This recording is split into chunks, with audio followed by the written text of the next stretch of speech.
Bom, boa tarde a todos. Começamos mais uma atividade da Sala 6, que faz parte da página da PREC, tão perto, tão longe. E hoje temos a presença da professora Juliane Serres com uma palestra, uma fala, uma conversa com o tema Práticas de Isolamento para Doenças Contagiosas no Rio Grande do Sul nos séculos XIX e XX. A professora Juliane é nossa colega na UFPEL, é professora dos cursos de Museologia e do curso de Conservação e Restauração, também professora do PPG de Memória Social e Patrimônio Cultural, inclusive atualmente é a coordenadora do curso, né? Trabalha com os temas de pesquisa História da Saúde Pública, Museu de Patrimônio, Patrimonialização e Sofrimento. Então, teremos agora a conversa com a professora Juliane, eu passo a palavra, eu vou fechar minha câmera, Juliane, deixa só, né? Mas estou aqui, atenta, qualquer coisa que você precise, a gente está, e volto depois que você terminar a sua fala, tá bom? Tem a palavra, Juliane. Tá bem, então. Então, muito obrigada. Deixa eu me organizar aqui. Obrigada, né, Silvana, Andréia, pelo convite. Obrigada, então, a todos aqui presentes, né, pela assistência. Esse espaço, tão longe, tão perto, né, criado pela Pró-Reitoria de Extensão e Cultura, como nós falávamos aqui, né, os que entraram primeiro aqui, que estávamos batendo um papo, é um espaço muito legal, né, porque permite que a gente troque algumas ideias, né? A ideia do convite é que a gente fale sobre algum tema da nossa escolha, né? Então isso também nos dá bastante liberdade, né, para sugerir temas, para propor, né, algum assunto, tá? Então, primeiramente, agradeço o convite e agradeço, né, a todos os amigos, os colegas, os alunos, né, que reservaram, então, um tempinho do seu dia, né, para me escutar. Eu preparei uma apresentação, a minha intenção é ser relativamente breve, né, em torno de 30 minutos, 35 minutos, para que depois, então, a gente consiga conversar um pouquinho, né, trocar algumas ideias, né, aproveitar, né, que esses momentos de encontro e trocar algumas ideias mesmo, né? Então, então quando a Silvana e a André me convidaram para falar, eu pensei nesse tema, né, sobre o isolamento. Por quê? Né? Porque é um tema que está presente, né, cotidianamente no nosso vocabulário, nas nossas práticas, enfim, é um tema que tem nos atingido, né, a todos. E eu trabalhei bastante, né, sobre a questão do isolamento, porque eu pesquisei políticas de saúde pública, né, na República, trabalhei mais especificamente com o caso da lepra, eu trabalhei isso no mestrado, trabalhei no doutorado, né, já faz um tempo que venho pesquisando nessa área, né, então comentava também no início que aqui eu tenho a minha orientadora de graduação, está na sala, né, então já são uns 20 anos discutindo esses temas relacionados à saúde, né, até numa época em que no próprio curso de História não era um tema nobre a ser tratado a história da saúde, né, então a Beatriz, ela foi muito inovadora, né, ao trabalhar com esse tema lá no final dos anos 90, né, e levou essa problemática para o curso de História, né, que nós poderíamos, então, né, pensar a sociedade a partir de outros aspectos, né, um desses aspectos a saúde. E isso abre todo um outro universo, né, porque tem toda uma questão de um conhecimento de uma área, né, que é da história, e também a gente começa a se apropriar, né, de outras áreas, né, como a própria medicina, saúde, né, etc. Então, eu trabalhei então com a questão do isolamento e é sobre o isolamento, né, que eu vou discutir um pouquinho aqui com vocês, de um ponto de vista histórico, né. Então, a ideia é falar sobre práticas de isolamento, né, no Rio Grande do Sul, nos séculos 19 e 20. Na verdade, eu vou até metade do século 20, mas certamente, né, isso suscita debates sobre o momento atual, né. Eu acho que também essa pode ser uma das riquezas aqui da nossa conversa, né. Pensar o presente, né, pensar esse momento, né, em que que estamos vivendo. Tá bem? Bom, eu organizei um pouquinho aqui as ideias, né, para não me estender muito no campo e fazer uma fala mais ou menos estruturada, né? E, de antemão, né, a posição que eu vou assumir aqui, o lugar da fala, né, a posição que eu vou assumir aqui nessa conversa, né, ela é uma posição da desconfiança, tá? E mesmo com todos os riscos que essa posição traz, né, é uma desconfiança em relação a, vamos, algumas políticas públicas, né, e com isso, claro, eu não quero me alinhar, né, aos que defendem a não necessidade do isolamento, né, principalmente, né, num país com um sistema de saúde que mesmo antes de qualquer epidemia, né, já beirava o colapso. Mas a ideia que eu pretendo, né, desenvolver aqui é nós pensarmos historicamente o isolamento e trazer uma postura da dúvida em relação às normas sanitárias em geral. Tá? Ainda mais quando essas normas, muitas vezes, né, quando essas medidas, muitas vezes, elas são tomadas em meio a um clima de medo, né? E nós temos visto, né, nesse presente momento, um vai e vem em relação à questão do Covid, né? Começa com uma doença sintomática, depois uma doença assintomática, extremamente contagiosa, relativamente contagiosa, faz o isolamento geral, faz o isolamento vertical, usa máscara, não usa máscara, porque lá no começo se dizia para não usar máscara, né? Só os profissionais de saúde deveriam usar máscara. Então, há uma série de informações e desinformações, né, a respeito desse momento, né, que nós vivemos. Então, nesse sentido que eu acho que nós temos que ter a postura da dúvida, né, a postura da dúvida em relação a uma série de medidas sanitárias que muitas vezes elas podem se converter em medidas autoritárias, né? Então, o tom da minha conversa ele é mais ou menos esse, né? Bom, mas é claro, né, que à medida em que pairam, né, muitas incertezas, né, há que se tomar, né, alguma decisão, né? E nós, né, historiadores, né, nós não podemos atribuir a racionalidade aos homens do passado com base no que nós conhecemos hoje, ou seja, se no passado eles agiram de forma correta ou não, porque hoje, né, nós sabemos o desdobramento da história. Do mesmo modo, nós não temos como o homem do futuro, né, ele vai dizer, nós não tem como atribuir a nós uma racionalidade, né, do que nós não temos nesse momento presente, ou seja, muitas decisões elas vêm sendo tomadas, né, porque precisamos, né, enfrentar esse momento, mesmo com as incertezas em que nós vivemos, né. Nós seguimos, então, de alguma forma, tateando um pouco nessa penumbra de incertezas, né, e aí há o risco, né, quando muitas vezes elas são apresentadas como verdades absolutas. Então, o que eu tenho, assim, como não exatamente uma bandeira, mas como um norte, né, é nós termos uma desconfiança vigilante, né? Então, e é mais ou menos isso, né, que eu vou conversar aqui com vocês. Então, eu dividi a minha fala em 4 pontos, né? O primeiro ponto é aqui. Opa, como é que passa aqui? Aqui. Primeiro ponto, então, o isolamento, né, como uma prática profilática, lugares de segregação no Rio Grande do Sul, o isolamento da lepra, então, que foi o tema que eu estudei, e algumas considerações finais, né? Então, começar falando um pouco sobre esse primeiro ponto, né, o isolamento como uma prática profilática, tá? Então, o isolamento, ele pode ser considerado uma das práticas mais antigas e, ironicamente, contemporâneas de tratar as doenças contagiosas. É interessante porque a palavra isolamento, ela tem a sua origem na palavra isola, né, do latim insula, que significa ilha. E como é que nós definimos uma ilha, né? Nós definimos uma ilha como um lugar isolado, tá?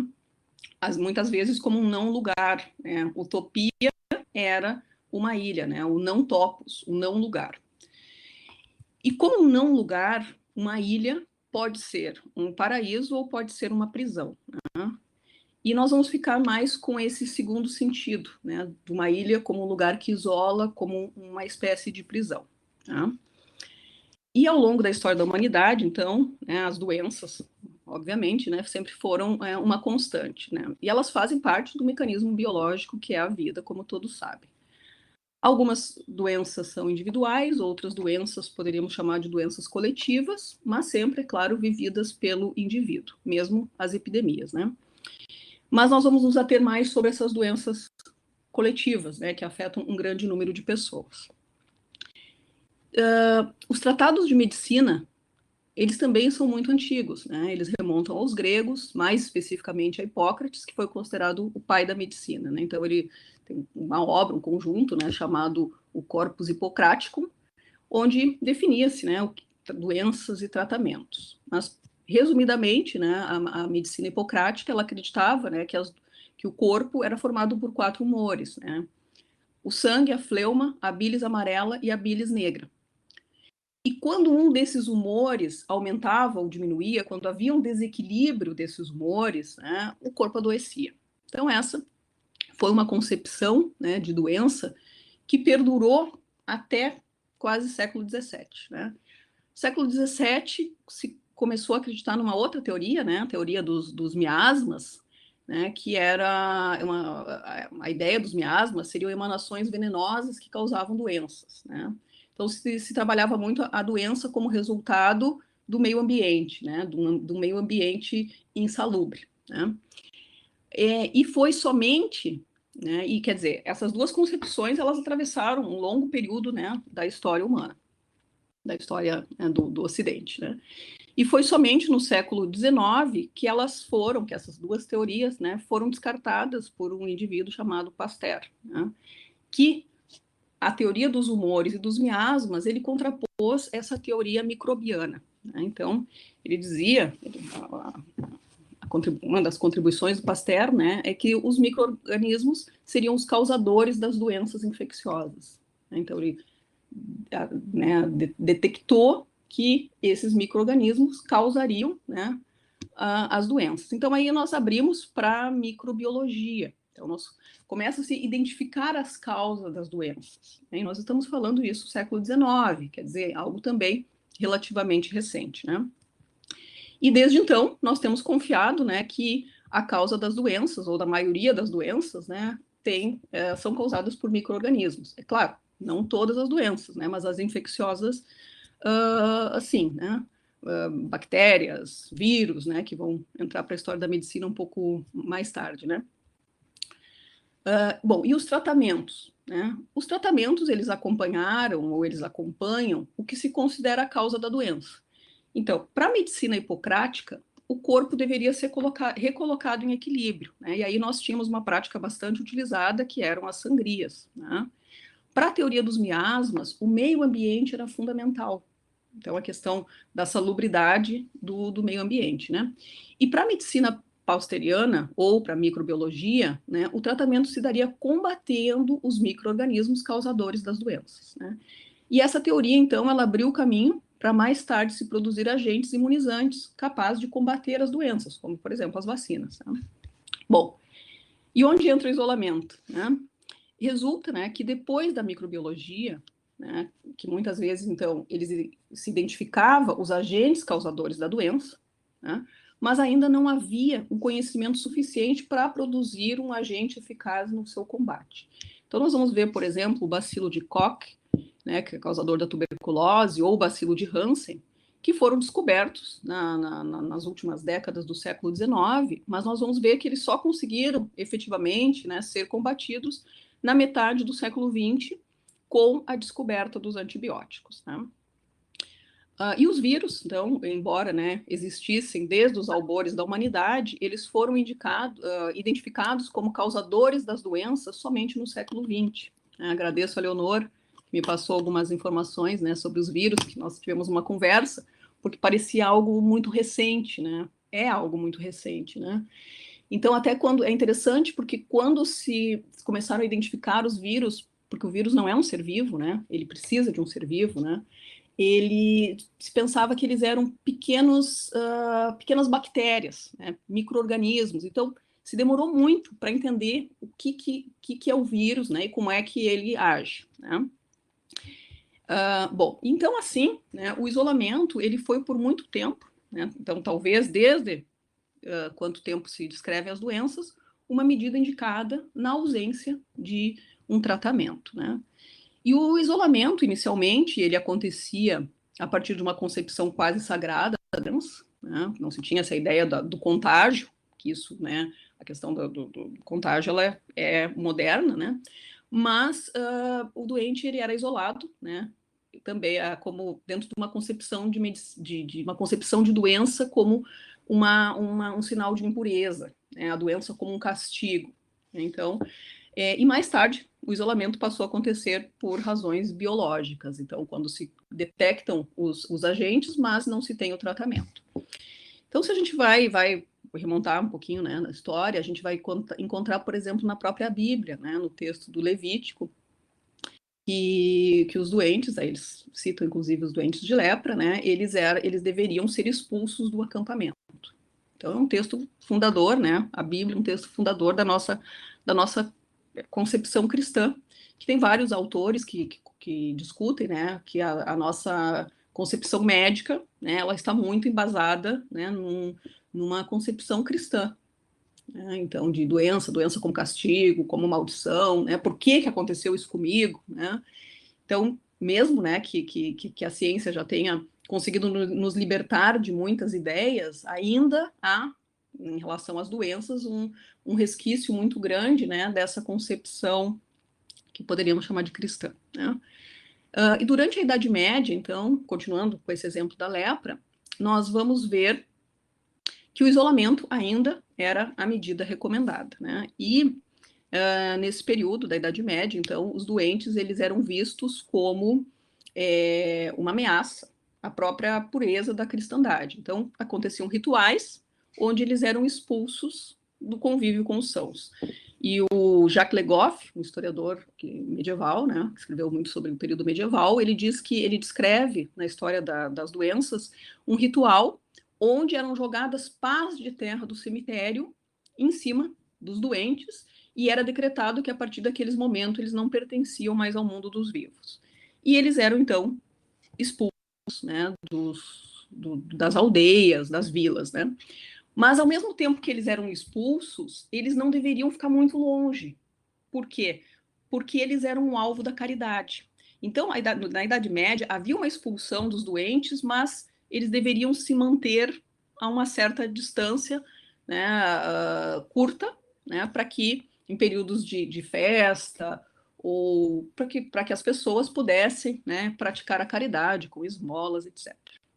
Bom, avançando um pouquinho, né, nós vamos chegar na época moderna, né, e na época contemporânea, lá pegando o século XVIII, XIX, a situação desses doentes, dos doentes contagiosos, ela vai ficando cada vez mais delicada, né?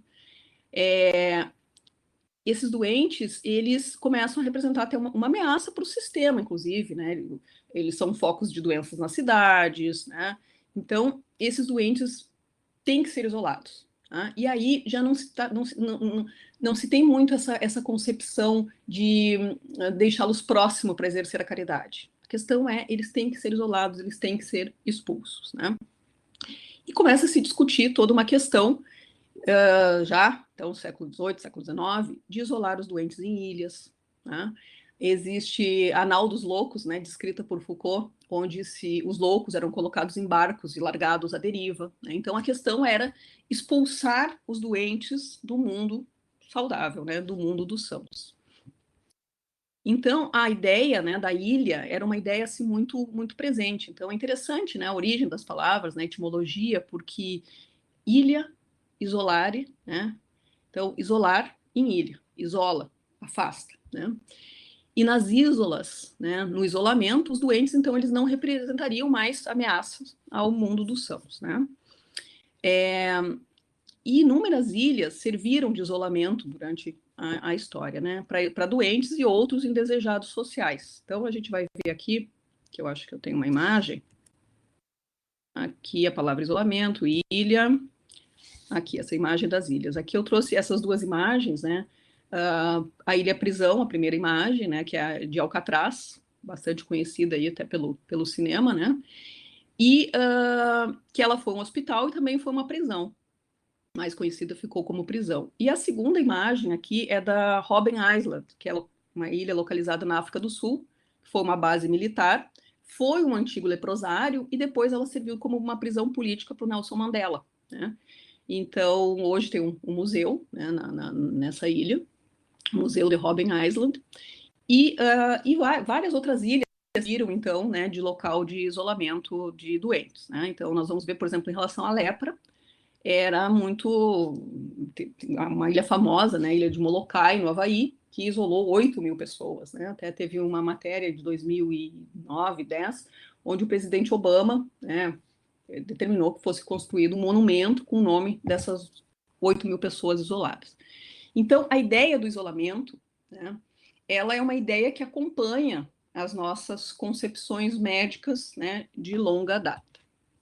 Então, essa é uma primeira ideia, né, que eu queria trazer aqui para vocês. Agora, um segundo momento, pois mais adiante a minha intenção é retomar, né, lugares de segregação no Rio Grande do Sul, né, lugares de isolamento no Rio Grande do Sul.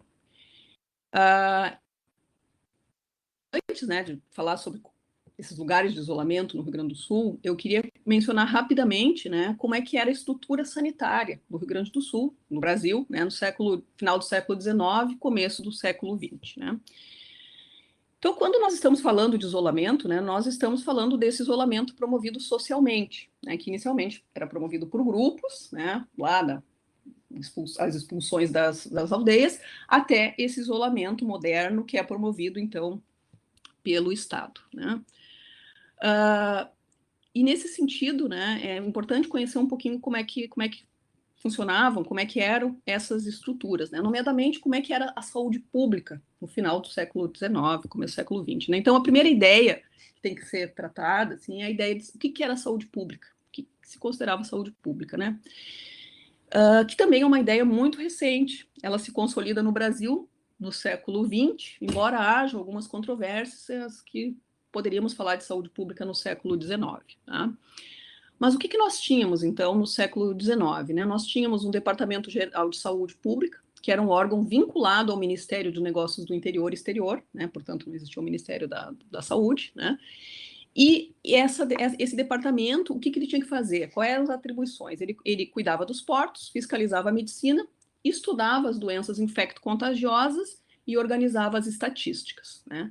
E a saúde dos indivíduos era uma questão pessoal, né? Ainda, de certo modo, é uma questão pessoal, mas nesse momento então, o Estado não entendia que tinha que intervir, né? Nós tivemos, então, a Constituição da República, a Constituição Republicana de 1891, né? Saímos do Império, logo em seguida temos a Constituição, e ela estabelecia a autonomia dos estados em matéria de saúde pública. Tá? E dizia que os governos estaduais eles deveriam resolver os seus problemas sanitários. Eram os governos que deviam se fazer cargo dos problemas sanitários. E também previa que os governos fariam toda essa parte da saúde pública, se encarregariam da saúde pública, e os municípios a higiene. Então, a higiene e saúde pública andavam, né, andaram por um período separados, né. Então, até o início do século XX, né, para termos uma ideia assim, mais precisa, então, quando Oswaldo Cruz, que era diretor da higiene, ele liderou a campanha da vacinação obrigatória, que todo mundo, né, conhece, a questão da revolta da vacina, né, ali houve um tensionamento muito grande entre o que era o poder do Estado, né, o que era o poder do Estado em promover a vacinação e a resistência popular, que também foi usada, né, por grupos políticos, enfim. Mas o entendimento era esse, o entendimento era que o Estado não tinha que intervir, né, na saúde dos indivíduos. Né? Agora eu já vi que estou em 24 minutos, vou tentar acelerar, porque a minha ideia era falar meia hora, né, mas vai um pouquinho mais, né? Durante a década de 1910, né, no Brasil teve lugar um movimento chamado movimento sanitarista. Tá? Esse movimento sanitarista, ele era formado por médicos, né, que eles diziam que nós que o Brasil era um país doente, até daí surge uma frase clássica, né, do Arthur Neiva, que diz que o Brasil era um grande hospital.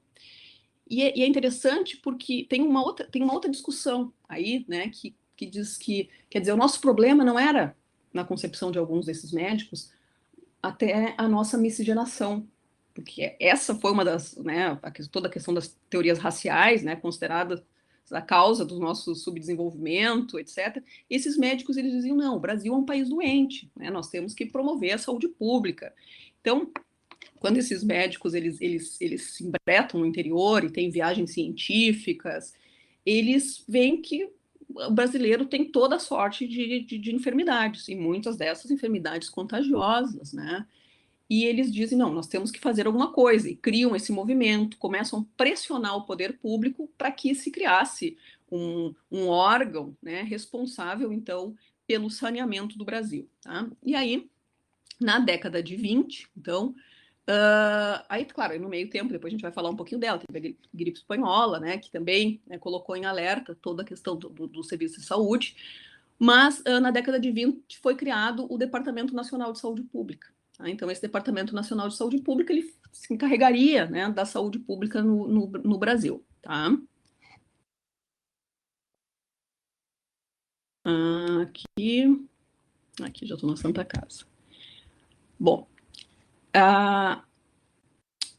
no Rio Grande do Sul, então, né, as questões de saúde também, assim, né, nessa concepção mais geral, elas eram tratadas de forma individual, né, de caráter individual.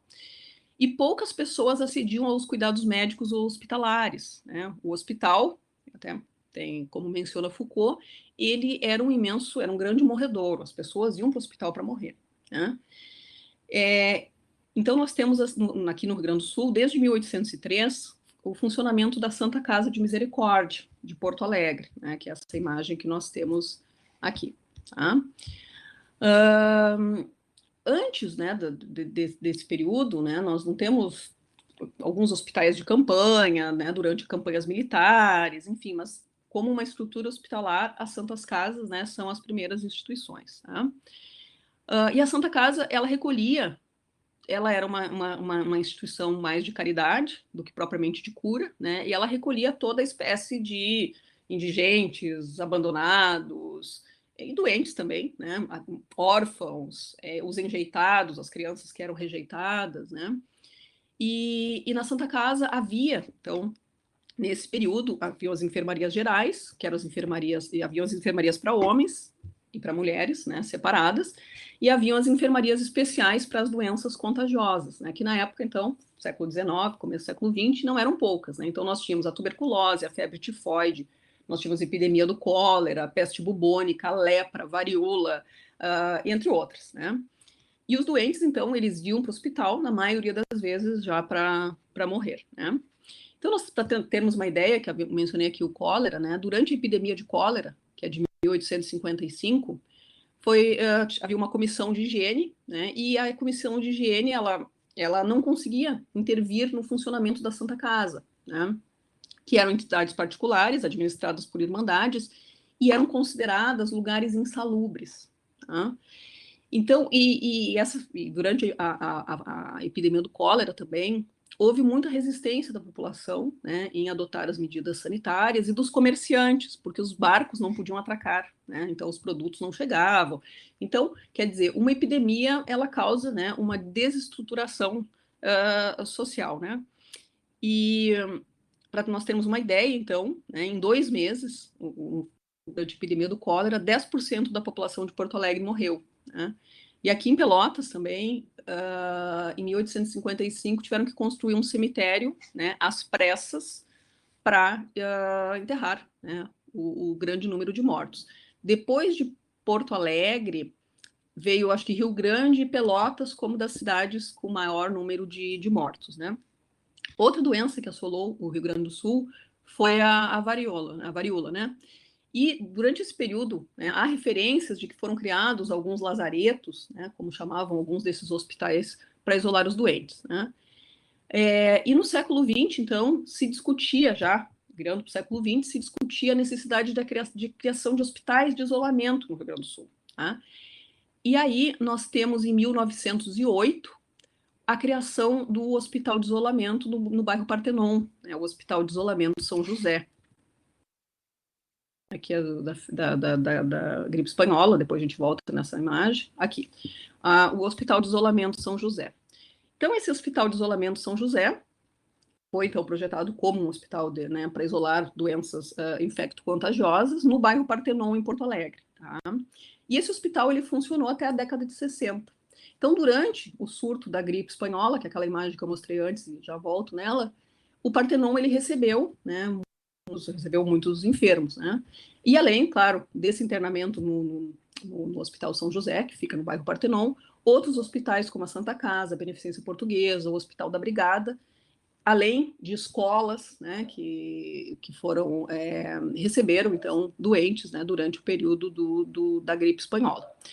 Na gripe espanhola, né, morreram cerca de 4.000 pessoas no Rio Grande do Sul, né, e ela fez com que algumas estruturas, né, precárias existentes fossem então readaptadas, né, para tratar dos doentes, tá? Então, eu só vou voltar aqui essa imagem, né, da gripe espanhola, que tem uma reprodução do mundo, Museu de História da Medicina, que estava, não sei se ainda está, com com uma exposição, né, sobre a gripe espanhola, muito interessante, né? E essa outra imagem, né, uma imagem aqui do lado de uma família na Califórnia, todos eles de máscara, né? E, inclusive, algo anedótico, né? Ali tem um gatinho, até o gatinho estava usando máscara, né? Essa foto aqui é uma exposição bem interessante que tem num site canadense. Depois eu acho que essas apresentações ficam disponíveis, né? Dá para ver, tem outras fotos também bastante interessantes. Aqui o hospital de isolamento, né? Que eu havia mencionado.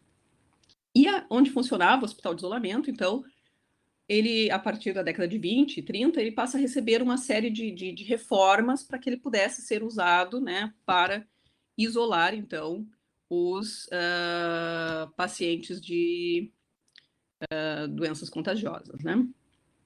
Então, nós vamos ver, por exemplo, em 26, esse hospital ele passa a receber os doentes de lepra, tá? E nessa segunda imagem, foi construído no local um hospital de emergência para leprosos. Nós vamos ver que no final da década de 30, a lepra e a tuberculose, elas começam a surgir como doenças muito preocupantes, né, no Brasil, e aí começam a se criar essas instituições para isolar os doentes, né. Então, nós vamos ver, por exemplo, ali no Partenon, na década em 1950, né, foi criado 51, né, foi criado, então, nesse mesmo local, o hospital de isolamento, né, o Sanatório Partenon. Né?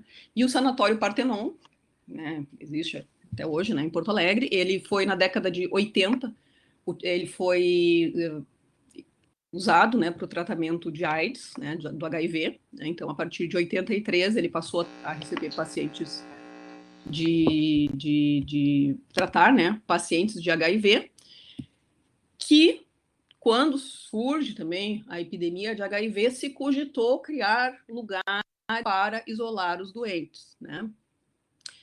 Bom, o Partenon funciona até hoje, ele continua tratando tuberculose, né, que é uma doença que recrudesceu bastante, e ele atende também, através do Hospital Dia, né, os pacientes com HIV, tá?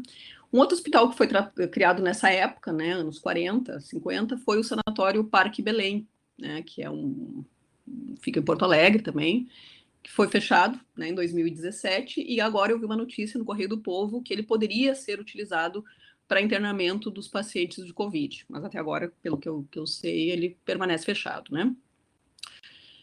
Bom, existiam outros, né, hospitais que isolavam, que segregavam, o próprio Hospital São Pedro, né, quando a loucura também tinha, né, esse espaço de exclusão, mas esse já seria um outro tipo, um outro enfoque, né? Bom, então nós vamos ver, né, ao longo então dos metade do século XIX até a metade do século XX, uns 100 anos aí, né, da construção e readaptação de lugares para promover o isolamento em caso, né, de doenças contagiosas e incuráveis, né, tidas, né, como incuráveis. Bom, aí já vamos, né, para o terceiro e último ponto da minha fala, né, que é o isolamento da lepra, como eu mencionava no começo, é a doença que eu estudei, né, E, embora ela não seja considerada uma epidemia, né, ela se manifesta de uma forma endêmica, ou seja, ela se mantém, né, num determinado território, mas na década de 40, assim como a tuberculose era mais letal, né? Mas a lepra ela era incapacitante e havia toda uma questão do imaginário sobre a lepra, né? De que as pessoas elas poderiam morrer, que elas contaminariam os outros, todo aquele imaginário, cai os pedaços, enfim, ela é uma doença, talvez, né, das mais terríveis, né, do ponto de vista, assim, do imaginário social, né, que nós temos em relação às doenças, né. E aí foi criado, então, foi discutido, né, que no Brasil teria que ser discutido. Foi criado um Serviço Nacional de Lepra, uma campanha nacional contra a lepra. Na década de 40, então, 30, 40, a lepra é associada como uma doença dos países atrasados, então tem toda uma questão política também, né, em relação ao combate à lepra, né? Mas a discussão sobre a necessidade da construção de um isolamento para doentes de lepra, ela é anterior à década de 40, ela começa lá nos anos 20, né? Então nós vamos ver que no Rio Grande do Sul mesmo, na década de 20, há todo um movimento para a construção de um leprosário, né? Que é, aqui nesse mapa tem alguns pontos indicando alguns lugares que foram estudados, né, para receber os doentes. Bom, mas o que se sabia, né, sobre a lepra nesse período, né? Então, as investigações sobre a lepra no Brasil, elas acompanharam as investigações internacionais, né, que é uma doença cujo bacilo foi identificado no final do século XIX, né? E aí nós vamos ver o quê? Nós vamos ver que esse problema da lepra, ele chega na Academia Nacional de Medicina, em 1915, foi criada uma comissão, né, que deveria organizar o combate à lepra no Brasil. Tá? E nessa comissão, formada na Academia Nacional de Medicina, ela era formada enfim, por vários médicos, né, e médicos que eram importantes, né, no cenário nacional, como, por exemplo, Adolfo Lutz, Eduardo Rabelo, Belmiro Valverde, Juliano Moreira, Silva Araújo, enfim, eram esses médicos, sobretudo sanitaristas, né, que então estavam debruçados sobre o que consideravam os problemas, né, sanitários nacionais, tá, brasileiros, né. Bom, e se começa a discutir como é que se daria o isolamento, né, no Brasil. E essas discussões na Academia Nacional de Medicina, elas estavam, né, muito pautadas nas conferências internacionais de lepra, tá? Que essas conferências, então, eram os grandes eventos onde, né, se discutiam cientificamente o tema, né? Então, nós vamos ver, por exemplo, a primeira conferência de lepra que aconteceu em Berlim, em 1897, né? Onde se acordou, né, que a lepra era uma doença contagiosa e que era incurável. Tá? E se indicava o isolamento dos doentes como a forma de barrar, né, a propagação da doença. Uma segunda conferência, então, aconteceu em Bergen, na Noruega, em 1909, né, e ela foi presidida pelo próprio Hansen, que tinha descoberto o bacilo alguns anos antes. Né?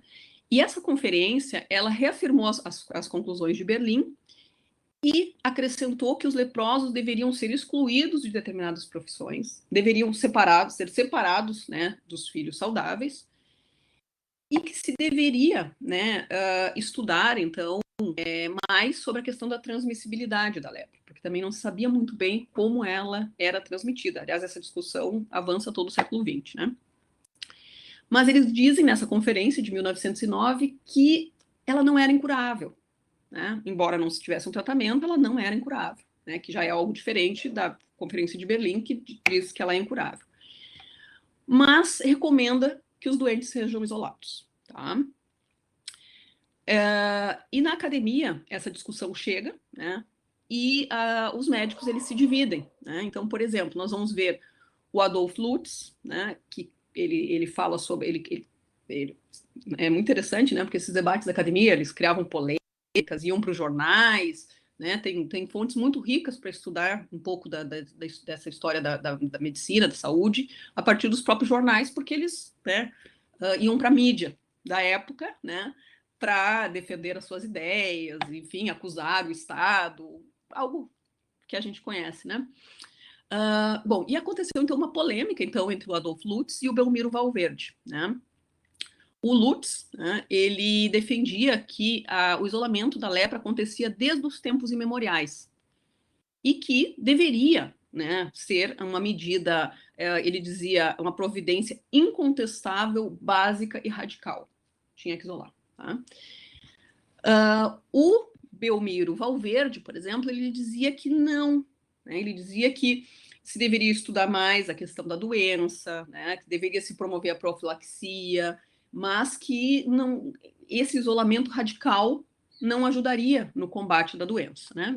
E eles foram discutindo por uns bons anos, né, durante lá na Academia Nacional de Medicina. Mas o que nós tínhamos? Nós tínhamos no final do século XIX, como eu mencionei antes, algumas ilhas sendo usadas para leprosários, né? Sobretudo nos Estados Unidos, daí tem o caso da Filipinas, alguns países, né? Porque a lepra, quando ela ressurge no século XIX e XX, ela está muito muito associada a um novo mundo, né? A América, alguns países da Ásia, né? Então são nesses lugares que se constrói, então, muitos leprosários, né? Então, nos anos 20, né, quando já tinha sido criado o Departamento Nacional de Saúde Pública, e no departamento uma inspetoria da profilaxia da lepra, se calculava que existissem entre 30 e 50 mil doentes no Brasil. Tá? Eram números que, né, se dizia na época, né? E aí começa-se toda essa discussão de isola, como isola, onde isola, né? E essas discussões elas ganham os meios médicos, elas vão ganhar depois os meios políticos, né? Elas começam muito no meio médico, vão ganhar meios políticos e também, né, meios sociais, né? Então, aí quando a lepra ela surge assim como, né, uma enfermidade que deveria, né, promover ação do Estado, ação pública, né, ação do Estado, ação, né, ela já surge como um problema de saúde pública, né, então que se deveria tomar medidas, sobretudo, né, defendiam vários médicos, medidas radicais, né. Então tem um exemplo de um médico, né, que é bem conhecido porque estuda essa questão da saúde, que é o Belisário Pena, né, que ele chegou a ser ministro do governo de Getúlio Vargas, depois ele acabou sendo preso, ele era muito radical, né? Ele dizia, né, que a lepra, então, era uma doença de países atrasados, e ele defendia que se criasse um município para isolar todos os doentes do Brasil, tá? E aí ele tem uma frase dele, né, publicada na Academia Nacional de Medicina, que ele dizia assim: o município que proponho começa pela cidade, com todos os requintes de higiene. Instalado no continente, não sou partidário da ideia de ilhas, para não dar uma ideia de degredo. Por quê? Porque se cogitava a construção de uma leprosaria nacional na Ilha Grande, no Rio de Janeiro. Né? Bom, aqui no Rio Grande do Sul, então, né, quando se começa, né, a discutir a necessidade da criação de um local, na década de 20 também, o governo e essa iniciativa aqui no Rio Grande do Sul, ela não começa nem pelo poder público, ela começa por uma associação, a Sociedade Pró-Leprosário Rio-Grandense, que era uma sociedade formada por colonos alemães, né, que as regiões de colonização alemã, elas eram muito, Santa Cruz do Sul, vários municípios, né, eram muito afetados pela lepra. Então, quando essa sociedade, ela procura o governo do estado e diz, olha, nós temos dinheiro para construir um leprosário. E o governo do estado, ele faz uma consulta à faculdade de medicina para escolher o local, né? Então, esses pontos que vocês veem aqui no mapa, né, tem as bandeiras, essas regiões em vermelho, né, são as regiões mais afetadas pela lepra, né? E aqueles outros pontinhos ali são os locais, a sociedade, ela tinha, né, ela tinha uma relação de 5 ou 6 locais onde poderiam construir um leprosário. O governo do estado solicita que a faculdade de medicina faça um estudo para ver, né, então, onde é que poderia ser instalado o leprosário. Bom, e entre esses outros lugares, há uma ilha no Guaíba. Né? Então, nessa ilha, a ilha de Francisco Manuel, se cogitou a criação do leprosário. Né? E aí, entram de novo, na década de 20, 30, toda a discussão se deveria isolar em ilhas ou não.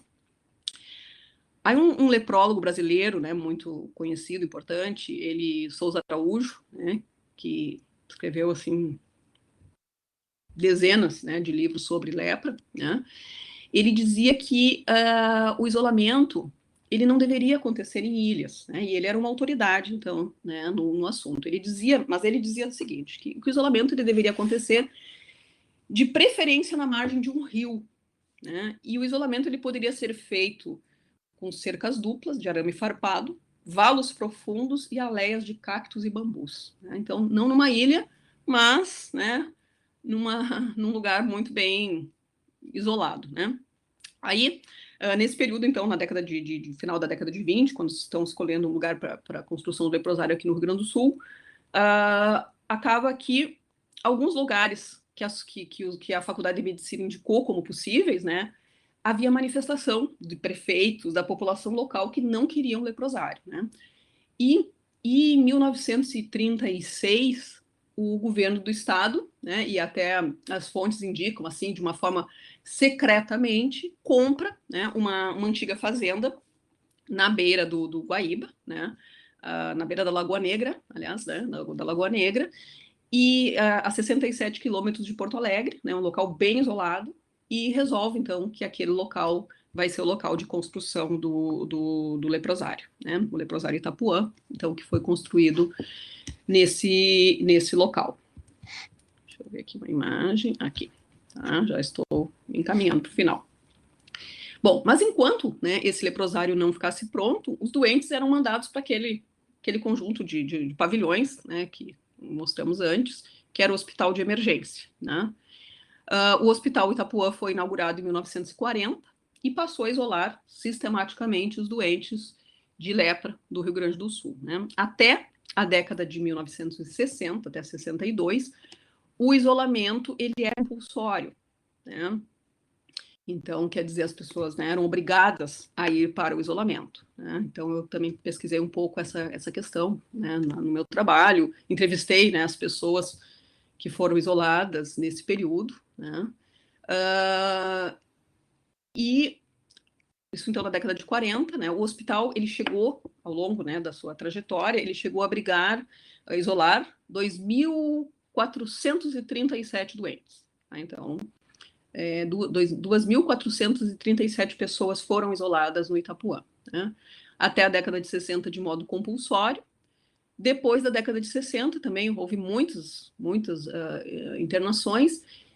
Não era mais legal, oficialmente, né, de modo compulsório, mas de certo modo ainda era, porque o tratamento era muito limitado, né? Então muitas pessoas elas não podiam trabalhar, né, porque estavam doentes, e não podiam aceder ao tratamento fora do hospital, né? Então, a gente também estudei a questão da origem social das pessoas, né? A maioria,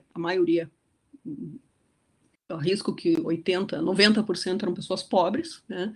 Foram isoladas no Itapuã. E o isolamento nesse período, então, era algo que não se tinha muita perspectiva de saída, né? Então, as pessoas iam para o hospital sem perspectiva de saída, né? Então, esses hospitais, e o Itapuã é um dos 30 leprosários que foram construídos no Brasil, né? Então, claro, foram construídos muitos hospitais também para tuberculose, mas essa rede, né, de hospitais de isolamento, assim, para lepra, ela talvez tenha sido a maior rede, né, de hospitais do Brasil, né, hospitais de isolamento no Brasil, né? Então, o hospital ele era construído como aqui dá para ver algumas imagens, né? Que é a planta do hospital, né? Aqui nós temos as ruas, as casas, né? Aqui o refeitório. Essa foto aqui mostra, né, um grande número de pessoas na frente do refeitório. Mas aí existiam também igrejas, igreja protestante, igreja católica, cadeia, fábricas, enfim, era uma microcidade, né? Na década de 50, né, então, logo depois da Segunda Guerra, né, com o advento dos antibióticos, se começa a desenvolver medicamentos capazes, então, né, de garantir um tratamento eficaz. Então, na final dos anos 40, 47, 48, se começa a testar sulfona, né, que é um medicamento que se mostrou eficaz no combate à lepra. E aí, então, aos poucos foi se flexibilizando, né, essa prática, né, do isolamento. Tá? Mas, quando foram internados, muitos doentes, então, eles não tinham essa perspectiva de saída. Né? Então, muitos morreram no hospital. Então, nós temos lá no Itapuã, é um cemitério com... Eu nunca consegui identificar, né, nem na documentação, o número exato de mortos, né? Mas é um hospital bem... um cemitério bastante grande, né? Bom, então, né, para fechar, né, esse isolamento, né, da lepra, ele foi muito duro, né? Inclusive, eu me lembro assim de muitos depoimentos, né, de pessoas que eu entrevistei, falando sobre como elas foram separadas da família, retiradas dos filhos, proibidas de frequentar lugares públicos, né? Então, realmente assim foi algo muito forte, né? Muito impactante, assim, né? E perdurou por muitos anos, né? Muitas décadas, né? Só para uma curiosidade, né? A lepra hoje era conhecida como hanseníase, né? Se trocou o nome, tamanho, né? O estigma que o nome lepra tem, né? Mas a doença não desapareceu, né? Então, o Brasil é o segundo país do mundo, né? Em casos de hanseníase, atrás da Índia. Perde só para a Índia. É uma doença considerada de países pobres, né, de regiões pobres, então as regiões do Brasil onde há incidência, inclusive no Rio Grande do Sul também tem muitos casos, né, mas é claro que a partir do tratamento existe toda uma outra forma, né, de abordagem. Tá? Bom, e agora, né, indo então para as considerações finais. Tá? Então, aqui para finalizar, né, eu gostaria de trazer um pouco para o centro da reflexão a questão do isolamento, né, essa prática tão recorrente em casos de algumas epidemias e de outras, né, doenças contagiosas. As medidas de isolamento elas foram tomadas ao longo do tempo, mas elas nunca foram medidas fáceis, né, de ser adotadas. Em diferentes contextos, houve uma resistência política e social, sobretudo quando a ciência não conseguia, então, dar uma resposta mais definitiva, né? O isolamento, ele coloca em discussão alguns preceitos importantes, como a liberdade, né, a liberdade individual e a liberdade econômica também, né? É difícil, portanto, né, traçar um panorama diferente daquele que foi no passado. Então, na história, né, assim como na vida, nós não trabalhamos com os Cs, né? Quer dizer, e se não fosse assim? E se não houvesse uma política de isolamento, né? Como estaria? É muito complicado fazer esse exercício, né? Nós não sabemos, então, se as epidemias teriam feito, né, o seu trabalho, como fizeram e fazem, independente das medidas, né, adotadas. Né? A nossa sociedade, no caso, né, do tempo presente, ela é mais confiante na ciência, né, que os nossos antepassados. Né? E ela se mostra um pouco mais disposta a seguir as orientações e medidas sanitárias, mas não sem tensões, né? Nós estamos vendo aí a todo momento, né? Nós vivemos, né, o que o Foucault denominou como um controle social pela biopolítica. Então, eu retomei algumas ideias, né, do Foucault, sobretudo esse conceito de biopolítica, né, que são procedimentos institucionais de modelagem do indivíduo e gestão da coletividade a partir da medicalização, né, a partir do saber médico. Né. Então, o Estado, ele que tem o monopólio da violência, para dizer, né, também de uma forma assim, e o Estado ele é investido, né, desse poder sobre a vida, inclusive, né, nesse caso, para salvá-la. Né.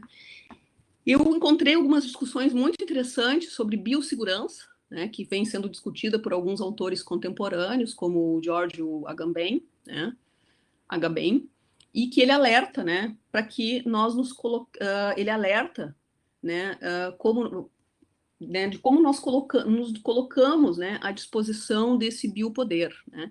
Inclusive, ele vai mais longe, ele tem algumas ideias bastante radicais, né, ele fala sobre um terrorismo sanitário, né, e segundo ele, né, no qual, por meio de um estado de exceção, o governo pode tudo, né. E é uma discussão que é interessante, né, de ser feita, assim, sobre a questão do poder do Estado, né, em momentos de exceção, né, inclusive sobre a questão das liberdades, né, o poder que nós conferimos, né, ao Estado. Então, ele nos pergunta, o Agamben, se ao que nós estamos dispostos, né, em nome da nossa biossegurança, né? E ele também retoma esse conceito de biopolítica, né, e de biopoder do Foucault, que é interessante, porque foi um conceito até que ele apresentou a primeira vez no Brasil, no Rio de Janeiro, na Faculdade de Medicina da UERJ, né, onde ele fala, e depois ele vai aprofundar, né, quando ele fala sobre a questão da medicalização da sociedade, né, mas resumidamente ele é um poder, né, ao qual uma sociedade submete em nome de sentir-se protegida, né. Bom, e aí essa discussão ela é muito contemporânea, né? Porque tem toda agora com a questão, né, do Covid, a questão dos aplicativos, né, que permitem mapear as pessoas que tiveram um exame positivo, os contatos dessas pessoas, né? E há toda uma, por exemplo, na imprensa, né, europeia, na Alemanha, na França, né, principalmente os governos estão toda hora dizendo, né, que esses aplicativos eles não são para fazer o controle da população, etc., mas sempre há um certo tensionamento, né? E também, né, um receio, né, de que essas situações de exceção elas possam ser usadas por pessoas e instituições não muito bem intencionadas, né? Porque a gente quer confiar, né, no Estado, mas nem sempre, né? Acho que a gente não deve ter uma confiança absoluta, né? Então, quando eu falava lá no início, né, a postura da desconfiança, né, eu acho que a gente não é, e com a postura da desconfiança não é se aliar, né, aos que dizem que não está acontecendo uma epidemia, né, aos negacionistas, mas temos muito cuidado, né, de como é que as coisas são conduzidas, né, nesse período que é, de certo modo, né, um período de exceção. E a gente vê que, por exemplo, agora para a questão, né, do próprio Covid, que muitas vezes estão se usando a força policial, né? Agora na Alemanha mesmo, no norte da Alemanha, na região da Renânia, né, os policiais são acionados para fazer com que as pessoas se mantenham, né, que obedeçam o isolamento. Eu li uma matéria essa semana sobre um edifício na cidade de Göttingen, né, onde muitas pessoas estão contaminadas e a polícia está na porta do edifício, né, impedindo, né, que os moradores saiam. E houve um tensionamento nesse final de semana, onde 200 moradores, né, tentaram romper, né, o isolamento. E esses moradores, na sua maioria, eram imigrantes. Né, então, também houve toda uma questão diplomática, trazer intérpretes, né, para ver o que está acontecendo. Enfim, é algo bastante tensionador, né? Então, para finalizar mesmo, né, essa situação do isolamento, do controle social, da aplicação de normas rígidas, né, ela pode ter um preço muito alto a se pagar. Mas, por outro lado, não tomar essas medidas pode ter um preço maior ainda, né? Então, esse risco, impotência, né, gera uma situação de pavor, né? As pessoas estão assustadas, né? E nesse sentido, as pessoas também aderem, né? E também, né, nós estamos vivendo toda uma questão de um discurso social muito forte, né, de responsabilizar as pessoas pela vida dos seus próximos, né. Então, o isolamento ele acabou virando um sinônimo de proteção, que em parte é, né. Mas nós temos que ter claro que é uma situação de exceção, né, não é a norma. E em situações de exceção podem ocorrer coisas excepcionais. E eu acho que é isso que nós temos que ter atenção, né.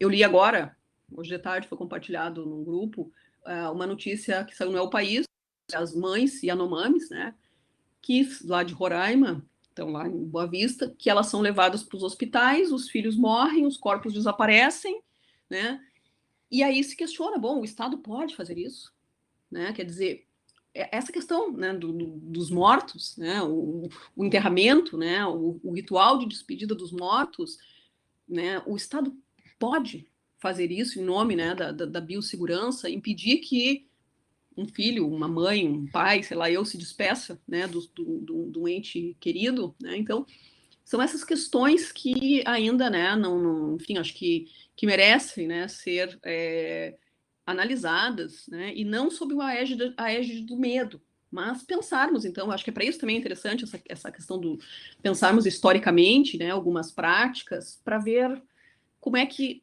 se comportam, né? Como é que as pessoas, por exemplo, também se comportam em períodos de epidemia.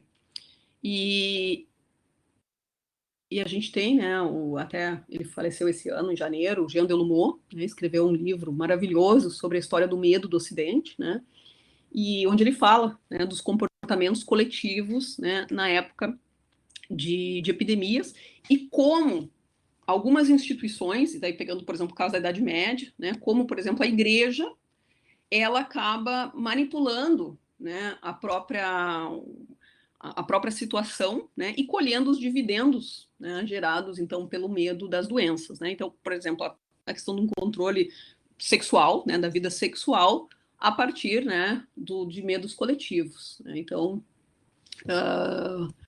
algo que a gente tem que ter em mente, né? Em relação, por exemplo, também à questão do medo, dos tensionamentos, né? Quando o próprio Covid, né, saiu da China, vocês vão de lembrar, né, é recente, muitos asiáticos sofreram violência, né, em diferentes lugares, espancamentos, né? Nós vimos também pessoas, turistas, sendo hostilizados, sendo expulsos, né? E houve uma série de situações, né, de violência, de agressão, né, de pânico, né? E então acho que para isso, né, nós temos que estar sempre alertas, né? Até abrindo parênteses, uma situaçãozinha bem anedótica, vou contar rapidamente. A epidemia inicia, né? A pandemia, quando eu estava na França, e em função dela, né, tive que voltar, eu e meu filho, e voltamos, ficamos em isolamento domiciliar, etc. Depois eu encontro o síndico aqui do prédio e ele me diz assim, ó, perguntou como é que eu tava, tudo bem, né? E aí ele disse assim, tu sabes que foi um período de muito medo quando vocês retornaram, e havia moradores que se perguntaram, né, nos consultaram, o síndico, o conselho consultivo, se não tinha uma maneira de nós impedi-los de entrar no prédio. E ele me contou aquilo, eu fiquei assim, né, estupefato, mas ao mesmo tempo, quer dizer, e se houvesse, né, uma determinação, né, algo legal que dissesse, ok, alguém que é suspeito ou que vem de uma área de contágio, né, não pode mais entrar na sua casa. Eu não sei, eu acho que teria apoio social, movido pelo medo. Então, eu acho que isso a gente tem que ter muito, tem que ter muita consciência, né, de que vivemos um momento delicado, né, mas que tem uma questão, né, um comportamento ético, um comportamento moral, né, que de alguma forma a gente tem que preservar e temos que ficar atentos, né, a todas essas medidas, né, que são tomadas em nome da nossa segurança, né. Então, né, finalizando agora sim, né, então eu lembro que eu entrevistei pessoas, né, que tiveram então a lepra, né, e aquelas histórias delas me soavam bárbaras, né, por exemplo, como familiares que quando descobriam alguém doente, expulsavam, mandavam para o mato, separavam da casa, pais e filhos, irmãos, família que não se tocavam mais, né? A questão da despedida dos mortos, que eles não conseguiam se despedir dos mortos, e aquilo me soava como uma violência, como ainda, né, me soa, né? Então, quer dizer, há algumas recorrências, né? E que eu acho que a gente tem que se atentar um pouco para isso, né? E em relação à lepra, por exemplo, os estudos posteriores em relação à lepra, né, mostraram que o isolamento não resolveu a situação, né? Ao contrário, as pessoas tinham medo, né, de ser diagnosticadas e elas fugiam. O que resolveu, sim, foi o desenvolvimento de medicamentos, né, eficazes. Bom, mas até o surgimento desses medicamentos, de alguma forma, né, nós ficamos assim um pouco à mercê, né, desse biopoder, né? Então, até em relação à lepra, né, em 2007, durante o governo Lula, houve um pedido, né, de desculpas público aos doentes, né, que foram isolados de forma compulsória, e foi paga uma indenização, é paga, né, ainda por sobreviventes, uma indenização do Estado brasileiro que reconhece que houve excessos, né. E essa pensão agora, né, também se estende aos filhos que foram separados dos pais naquele período, né. Bom, então as doenças, né, como poucos fenômenos biológicos e sociais, elas colocam em xeque a organização de uma sociedade, né, as suas concepções, os seus medos, né, e os seus imaginários. E se as enfermidades e sua história nos ensinam alguma coisa, é que devemos ter sempre muita cautela, né, e investir em conhecimento e em formas de prevenção. Também nós devemos ter uma atitude crítica em relação ao poder, né? Como nos dizia Foucault, que muitas vezes, né, tarda em reconhecer uma epidemia, mas que também, em outros momentos, usa as epidemias, né, através, né, para interesses políticos e controle social, né? E esse controle, então, né, ele se exerce, né, muitas vezes pelo convencimento, né? E quando o convencimento não funciona, pela força, né? Então, nós também devemos, ou eu pelo menos acho, né, que nós devemos estabelecer uma empatia, não apenas com os mortos, né, mas sobretudo com os vivos, né, porque virtualmente, né, todos somos potencialmente doentes, né? Essa imagem que ela mostra, né, então, o trem em Minas Gerais, na década de 40, né? Ali tá em cima, está escrito moléstias contagiosas, os doentes, eles viajavam nesses trens especiais, e aí, quando eu vi essa outra imagem no noticiário, né, os trens medicalizados na França também, exclusivo para doentes, né, na hora eu lembrei, né, dessa imagem, né. Então, né, falava sobre a questão da empatia, né, e aí eu retomo, né, uma frase, né, da Susan Sontag, que ironicamente faleceu de câncer, né, e trabalhou muito a questão da doença, da metáfora da doença, né, e ela dizia que a doença é o lado sombrio da vida, né, uma espécie de cidadania mais onerosa. Todas as pessoas vivas têm uma dupla cidadania, uma no reino da saúde e outra no reino da doença, né? Então, assim, né, esse foi mais ou menos assim, um conjunto de ideias, desculpem por ter me alongado, né, que eu trouxe para discutir, né, e apresentar aqui para vocês. Tá bom? Obrigada. Silvana, aparece? Estou aparecendo, lendo, um pouquinho lendo. Obrigada, Juliane. É sempre muito bom ouvir quando se tem a perspectiva da história, né? Acho que nós precisamos disso, para entender um pouco melhor tudo que nós estamos vivendo. Então, eu quero abrir para as questões, acho que você colocou muitas questões muito interessantes. E polêmicas. Polêmicas, né? Falando dessas representações políticas, nada mais atual do que usar ou não usar máscara, né? Um gesto que parece tão simples, mas se tornou de uma profunda representação de que lado você está, você aceitar o isolamento ou não aceitar. E são múltiplas situações, né? Tá difícil mesmo de a gente manter alguma perspectiva sobre tudo que está acontecendo, né? É muito conflito, são muitas versões conflituosas, né? Então, mas eu vou deixar para as pessoas falarem. Bom, vem uma lista de parabéns, né? Achando ótimo, realmente. Né? Não, que bom, me estendi muito, mas enfim. Né? Não, mas estava muito boa, você foi o tempo certo para explanar todo o teu pensamento. Eu acho que está muito, muito bem. Se alguém quiser abrir os seus microfones, também sentir mais à vontade de falar do que você quiser. Ia ser um prazer. Vai ser um prazer, né? Sim.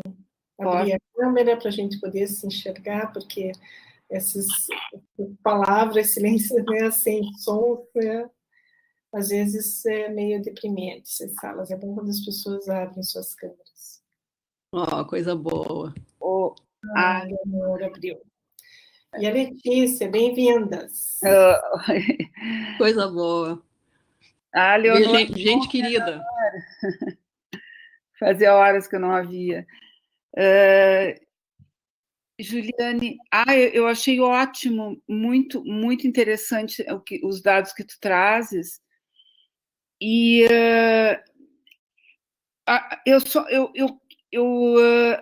por exemplo, no Levítico fala, né, que tu tens que tirar o doente, aquele que está cometido, porque o corpo está sujo, tem que tirar da aldeia, enquanto ele está doente. Então, isso não seria também... porque há uma certa... Eu acho até que há uma certa confusão semântica entre o isolamento, o confinamento e a quarentena, porque também a quarentena, ela se inspira muito nesses primeiros livros, no Levítico, por exemplo. Não sei se tu chegasses a trabalhar um pouco sobre isso, porque eu acho que há, pelo menos no senso comum, há essa confusão. Na verdade, tem fins distintos. E a outra é apenas uma consideração, mas que eu venho já há algum tempo, até nesse pequeno artigo que eu escrevi para o livro que o Fábio está organizando sobre Morrer e Viver na Peste, sobre a questão da peste negra, me parece que, lendo os nossos comportamentos contemporâneos frente à doença, frente ao doente, ele traz algo que é recorrente e que são comportamentos que se repetem. Que se nós formos ver, por exemplo, o Boccaccio, no Decameron, ele descreve as cenas que ele descreve lá no começo do livro, quando ele diz os pais não enterram seus filhos, os filhos não enterram seus pais. Quer dizer, claro que ele está se referindo a uma Florença lá no final da Idade Média, nós estamos lá em 1348, e que nós depois, vários filtros, vários foram os outros, inclusive as narrativas que nos trazem essa ideia de uma empatia, mas essa questão do medo, ela sempre se coloca como algo que é o medo do outro, e sobretudo o medo desse outro que nos traz a doença, né? E eu fico pensando porque a memória do medo é a memória, na verdade, que fez com que nós sobrevivêssemos como espécie. Ela é a memória mais forte, o Ivan Esquerdo diz isso, né? A memória mais forte que existe em nós é a memória do medo, que faz com que nós tenhamos respostas já desde pequenos a situações que potencialmente nos oferecem risco.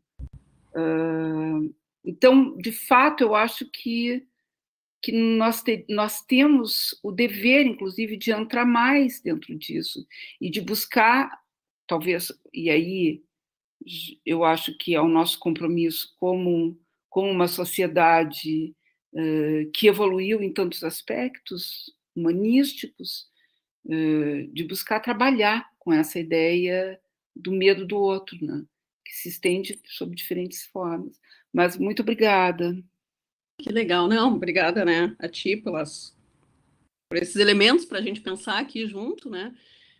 Sabe que eu tinha pensado, assim, eu ia falar de mais duas coisas, ainda bem que eu cortei, né? Porque senão, uma delas era justamente essa questão, né, do vocabulário em relação ao isolamento, à doença, né? A questão de que é importante a gente diferenciar isso, né? O que é a quarentena, né? Porque às vezes as pessoas dizem assim, eu estou em quarentena. Pô, a quarentena é se tu está doente, senão tu não está em quarentena. Eu estou em isolamento, né? O que é o isolamento? Né? O que nós vivemos aqui no Brasil, a maioria de nós, enfim, nós estamos nessa fase do distanciamento social. Não chega nem a ser o isolamento. Né? E isolamento, existem formas diferentes de isolamento. O isolamento voluntário, que muitas pessoas se colocam nessa situação de isolamento, né, voluntário, e existe esse isolamento compulsório, né, e que, né, até agora, enfim, nesse momento, nós não temos, embora, que eu achei interessante, eu estava pesquisando sobre o Código Penal brasileiro, tá? No Código Penal brasileiro tem 2 artigos, 267 e 268, que diz que uma pessoa pode ser presa, né, se ela for um agente que vai contribuir para a propagação de uma epidemia, por exemplo. Pode ser preso. Tá? Mas não há, por exemplo, né, hoje, uma obrigatoriedade, não há como obrigar alguém a ir para o isolamento.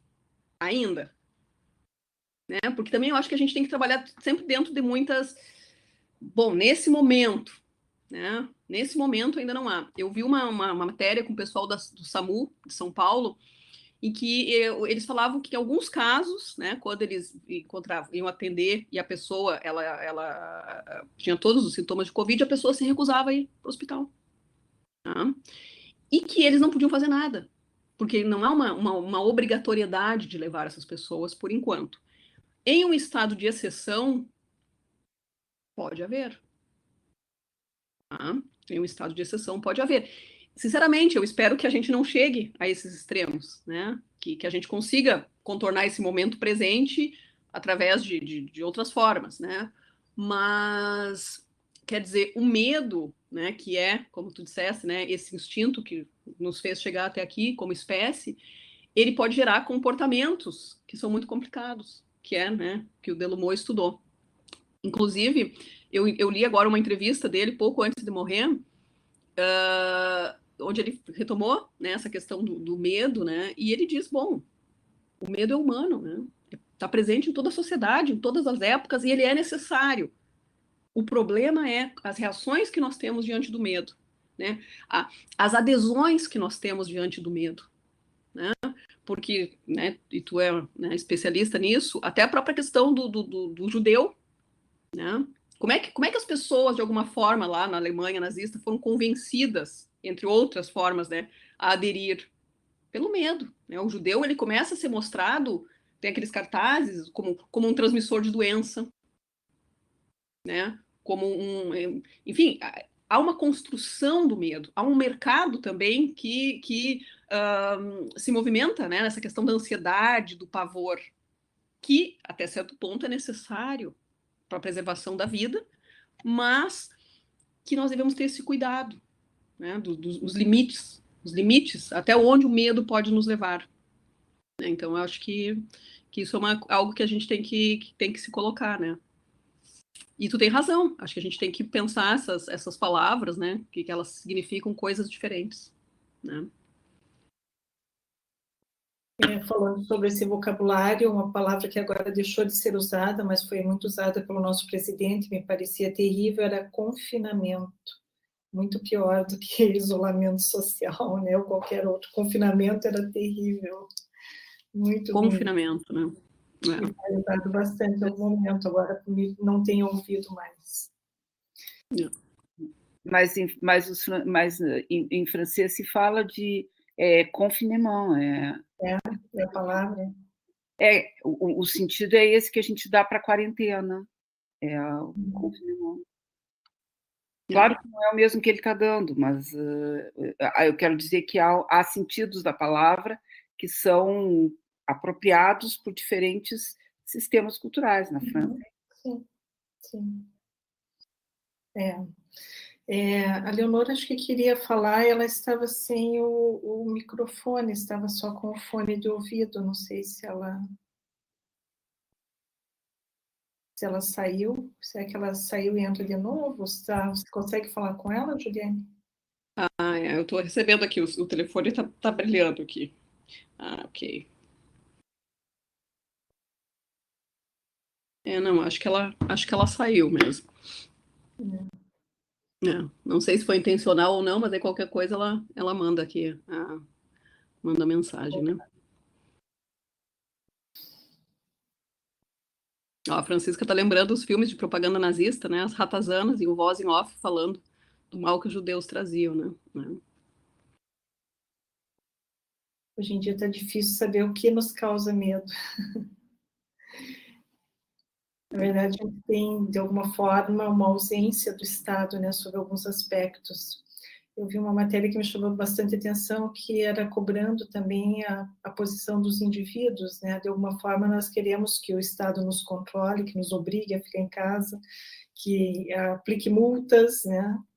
Acaba existindo uma demanda social para que o Estado também haja com mais força, né? O que está em risco é a nossa sobrevivência, né? Então, assim, ó, eu acho que algumas reações, elas são, como é que eu posso dizer, naturais até. Naturais não, culturais, né? Mas Mas o que é interessante é isso, né? Que ao longo da história, se tu pegar as várias doenças, por exemplo, o HIV, né? Eu estava vendo, tem, né, muita coisa publicada sobre a história do HIV. Quando surge o HIV, as pessoas diziam, isola essas pessoas. Inclusive, se discutia isolar em ilhas. Bota todo mundo numa ilha, né? Então, quer dizer, as pessoas acabam, às vezes, né, se entregando a esse biopoder, então, a esse poder, né, da biopolítica, porque elas querem se sentir seguras, né? Então, assim, ó, e aí eu agradeço, né, a oportunidade de vir aqui conversar um pouquinho, porque eu consegui, assim, organizar algumas ideias que estavam um pouco difusas, né? E eu tinha um certo receio, né, de que quando eu falo que nós temos que ter esse cuidado, não é, bom, vamos sair por aí, sabe, de forma irresponsável, né? Não é com essa visão que eu me alinho. Mas, por outro lado, é com atenção, né? Muitas coisas já foram cometidas, né, por um Estado investido de poder legítimo, né, e que não necessariamente foram as decisões mais acertadas ou foram as melhores decisões, né? Bom, Juliane, está me ouvindo? Estou te ouvindo, só não estou te vendo, Leonor. Pois é, não sei o que aconteceu. Tá. Tá, mas estamos te ouvindo. Permitido. Que me deu pânico. Está ouvindo? É o seguinte, eu queria te parabenizar pela tua palestra. Eu acho que tu abordaste um momento extremamente atual. Eu acho essas tuas referências que tem de lepra são fantásticas, esse estudo que tu fizesse e todo esse questionamento, né, que nos pode ser trazidos aos dias de hoje. Agora, uma coisa de todas, como está sendo conduzida, infelizmente, essas confusões que nós estamos vendo diariamente na televisão, né? Mas do que eu acho que nós podíamos, apesar de tudo, falar do nosso INSS, que apesar de tudo, nós temos que dar graças a Deus que nós tínhamos uma rede, que são dos poucos países do mundo que tem uma rede nacional que pelo menos está nos ajudando, senão nós teríamos que começar tudo do zero, né? Eu acho que nós temos que, apesar de tudo que está acontecendo, valorizar o nosso sistema de saúde, que pelo menos é uma âncora para esse infeliz momento que nós estamos passando, tá? Que, né, eu já tinha estruturado. Bom, agora, quanto ao isolamento, isso achei fantástico que tu falasse, sobre a ilha da Francisco Manuel, que em outros tempos ela foi usada assim aqui em Porto Alegre. Por exemplo, quando começou a peste bubônica, em 1901, em Porto Alegre, as pessoas foram encaminhadas para lá. Eu não sei o que restou, se fizeram estudos maiores sobre essa ilha, mas que tem que foi utilizada de fato, ou pelo menos as pessoas eram desinfectadas lá, isso em 1901. Então, isso eu acho que é uma coisa que dá para a gente pensar, de ver o que hoje em dia parece que ela pertence ao clube Veleiros, alguma coisa de um clube náutico utiliza essa ilha. Então, eu queria saber se ainda, isso aí nós vamos ver se ainda existem alguns resquícios da ilha lá. Alô? Oi, estou te ouvindo. Tá. Bom, e sobre essa, eu acho que foi no final do século XIX que começou o que seria depois a vigilância sanitária, começou com a polícia sanitária. Então, nós temos toda essa história de uma interferência estatal na questão da saúde, antes que a única, acho que, maneira nacional de que começou foi através, né, no início da República, que seria hoje em dia chamada vigilância epidemiológica, mas no caso era uma política sanitária de, por exemplo, notificação compulsória, que mandava internação compulsória em hospitais, bom, que nem havia hospitais, né? Mas ou de visitação das casas, quer dizer, que isso já tem essa história aqui no Brasil, pelo menos, que foi conceituado em leis ou feitas, né, a partir do início da República, que assim é mais consistente. Então, o que nós estamos vendo hoje, com várias modificações, até na maneira que nós estamos conversando online, na medicina, o que tem hoje em dia, né, como inovação? Até um tempo atrás, não era permitido nem sequer falado que poderia haver uma consulta online. Hoje em dia nós estamos tendo, então a medicina está evoluindo, nosso sistema, né, está evoluindo. A pessoa não podia dar o seu palpite online, não podia atender paciente. Hoje nós estamos vendo que as coisas estão mudando, e então que nesses momentos trágicos que nós estamos passando, de tudo muito mal conduzido a nível nacional, a gente vê que certos sistemas estão evoluindo. Então, acho que isso é uma coisa que veio para ficar, e nós vamos ter que nos adaptar aos novos mundos.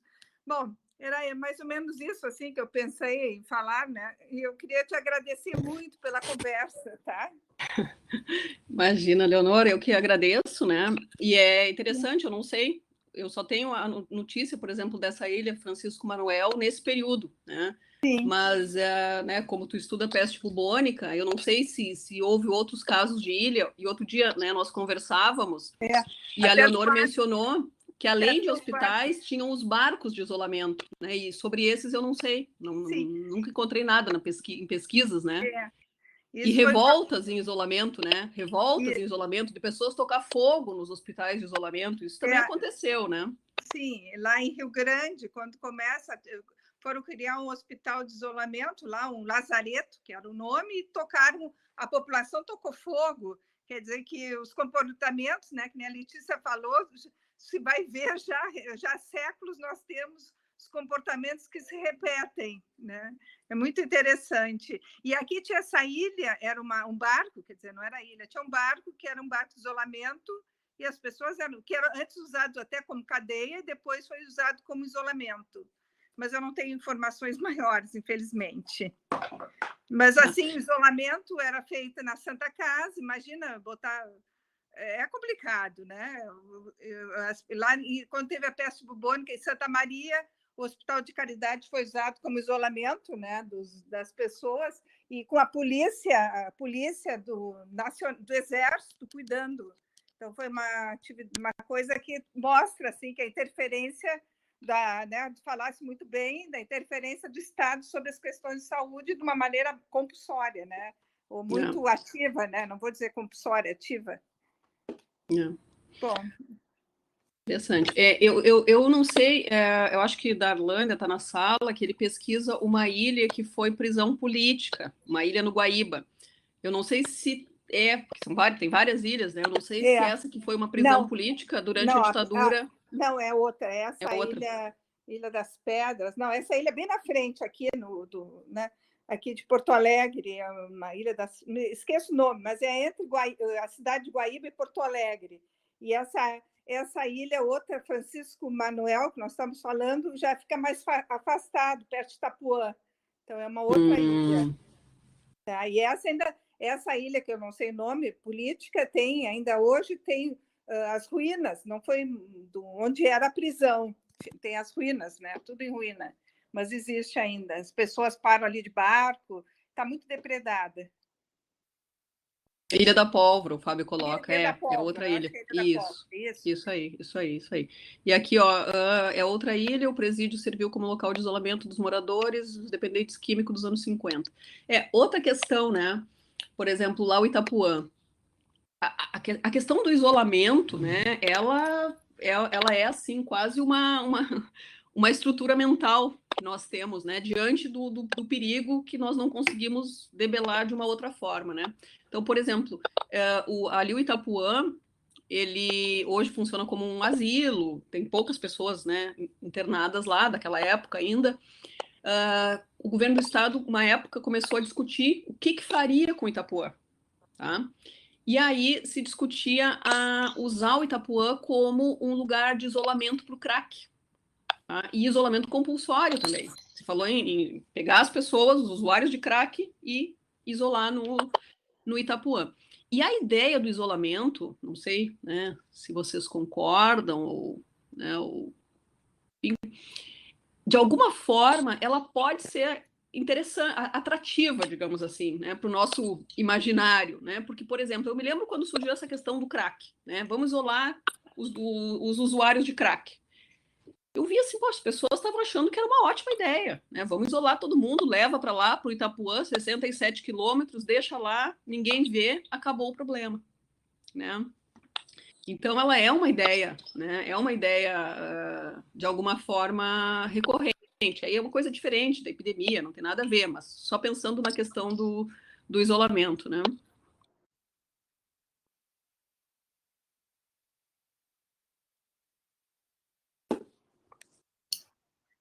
Silvana, posso fazer um comentário?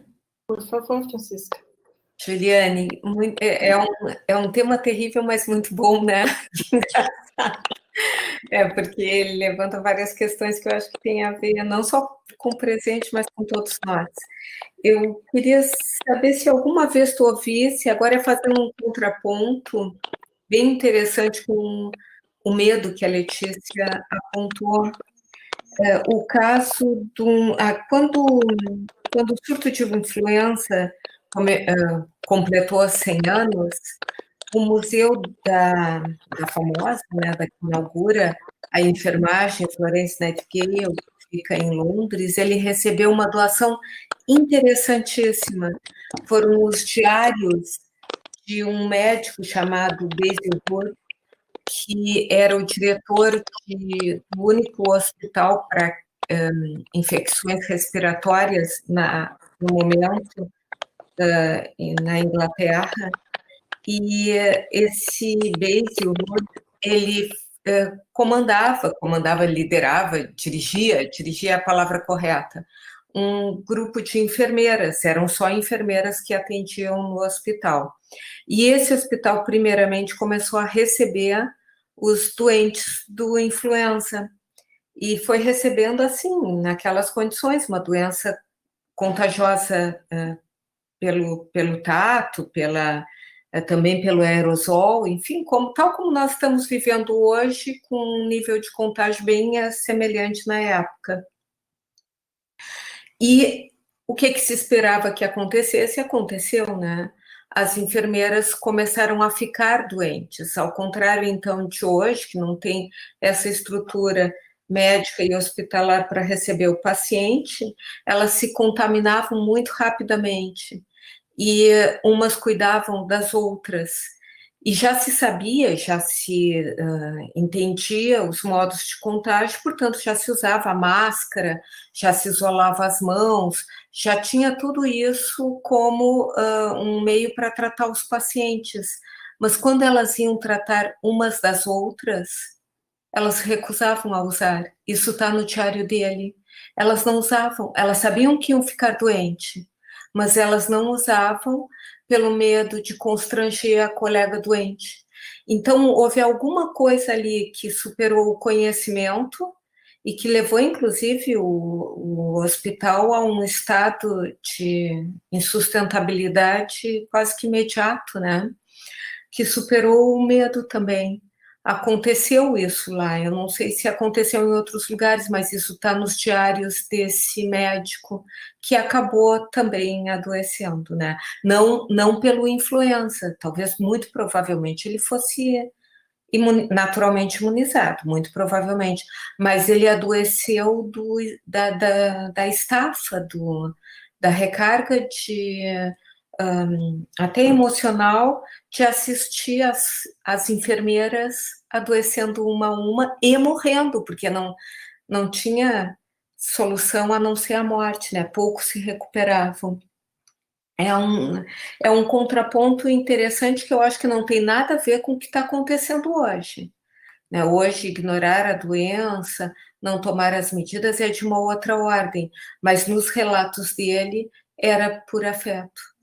Era sacrificar a própria vida, mas não intimidar a outra, ou não fazer com que a outra se visse no lugar dos pacientes que elas também viram. É um fato interessante, me lembrei agora, queria comentar contigo. Muito, né? Como tu diz, aí existe uma outra lógica, né? Existe um outro sentimento que é colocado nessa relação, né? Deve ser uma documentação fantástica, né? Em relação, eu não estudei, não pesquisei, né? A gripe espanhola aqui no Rio Grande do Sul, enfim, a história da gripe espanhola. Até tinha uma pessoa que estava aqui que pesquisou, né, a gripe espanhola, poderia falar com mais propriedade, né? Mas, por exemplo, em Porto Alegre, né, quando houve a gripe, aconteceu muito também essa questão dos contágios do pessoal da saúde, né? E mortes também, né? Então, dá nome a uma rua, é o médico Mostardeiro. Mostardeiro morreu durante a gripe espanhola, né? E outros médicos daquela época, né? E a gente vê essas imagens. Eu estava olhando esse site canadense, que eles têm uma exposição fantástica, né, de imagens sobre a gripe espanhola, e é incrível, assim. Até depois eu acho que eu consigo deixar o link aqui. Não, eu tirei, não teria como deixar o link aqui, mas se colocar imagens, gripe espanhola, Canadá, vai aparecer. Coloca aqui no chat. Pois mas eu teria que encontrar aqui. Eu vou ver se eu acho. Mas aí o que é interessante, enfim, interessante, né, é que as imagens, elas são muito parecidas, sabe? Claro que são 2 episódios, né? São afastados aí 100 anos no tempo, mas algumas práticas, algumas coisas, incrivelmente, né? Se repetem até, né? Então, por exemplo, tem umas imagens nesse site de aulas em lugares abertos, né? Então, os professores dando aulas ao ar livre, né? Os serviços sendo executados ao ar livre, né? As pessoas usando máscara. Tem muitas imagens de escolas, né?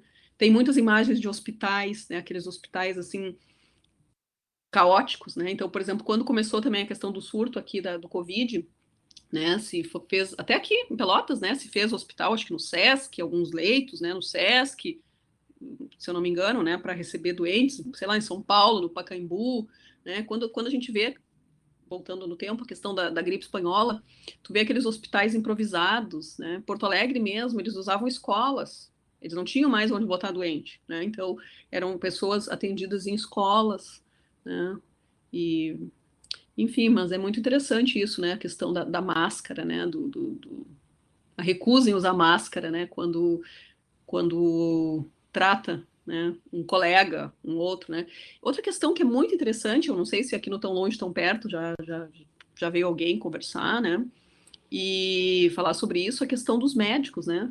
Os médicos, enfermeiros, enfim, o pessoal que está na linha de frente, né? Que está no enfrentamento, né? Porque por um lado, assim, ó, quando eu trouxe até essa referência ao Foucault, né? Essa crítica que ele faz à medicalização da sociedade, a esse poder médico, de alguma forma, né, que é usado pelo poder político e de como ele, de certo modo, né, ajuda assim, a controlar a sociedade, há uma crítica do Foucault a isso, né?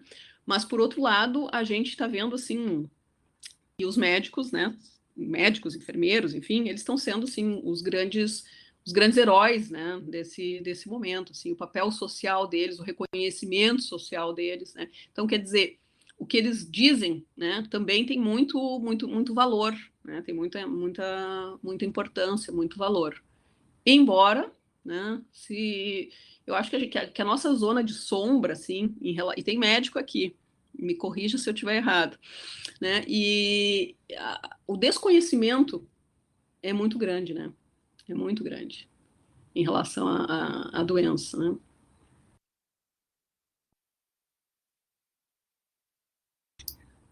Muitas questões. Muito interessante. Só uma observação. Quer falar, Letícia? Pode falar. Uma observaçãozinha em cima disso que tu falasse dos médicos heróis. Eu estava lendo que em Portugal,